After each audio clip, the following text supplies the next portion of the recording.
അമേരിക്കയിൽ നടക്കുന്ന club world of ഫുട്ബോളിന്റെ പുതുപതിപ്പിലെ റയൽ മാഡ്രിഡിലെ ആദ്യ മത്സരം. റയൽ മാഡ്രിഡിന് വേണ്ടി പരിശീലക കുപ്പായം അണിയുന്ന സാബി അലോൺസോയുടെ ആദ്യ മത്സരം കാണാൻ ആകാംക്ഷയോടെ കാത്തിരിക്കുന്ന മാഡ്രിഡ് ആരാധകർ. സൗദി വമ്പമായ അൽ ഹിലാലിനെതിരെയുള്ള ആദ്യ മത്സരത്തിൽ സാബി തന്റെ സ്റ്റാർട്ടിംഗ് ഒരു 21 വയസ്സുകാരൻ പയ്യനെ ഇറക്കുകയാണ്. Gonzalo Garcia. കടുത്ത റയൽ മാഡ്രിഡ് ആരാധകരൊഴികെ അധികമാരും കേട്ടിട്ടില്ലാത്ത ഒരു പേര് റയൽ മാഡ്രിഡിന്റെ അക്കാദമിയിൽ നിന്നും.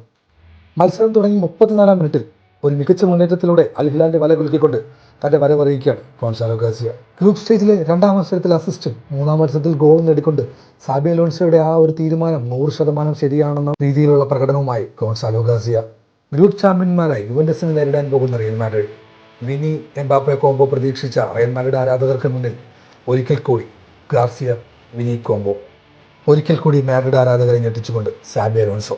യുവന്റസുമായുള്ള മത്സരത്തിലെ 54-ാം മിനിറ്റ് ആർണോൾഡ് നൽകുന്ന മികച്ച ഒരു ടോസ്, അതിലും മികച്ച ഒരു ഹെഡറിലൂടെ ഗോൾ നേടിക്കൊണ്ട് ഗോൺസാലോ ഗാർസിയ റയൽ മാഡ്രിഡിന്റെ പ്രേക്ഷകനാകുന്ന കാഴ്ച.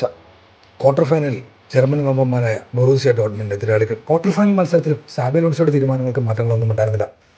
ഗോൺസാലോയുടെ 5ാമത്തെ സ്റ്റാർട്ടിംഗ്. ആ മത്സരത്തിലെയും ആദ്യ ഗോൾ നേടിക്കൊണ്ട് ഗോൺസാലോ റയൽ മാഡ്രിഡിന്റെ രക്ഷകനാകുന്ന കാഴ്ച. 4 ഗോളും ഒരു അസിസ്റ്റുമായി ഇതിനോടകം തന്നെ മാഡ്രിഡ് ആരാധകരുടെ പ്രിയപ്പെട്ടവനായിരിക്കുകയാണ് ഗോൺസാലോ.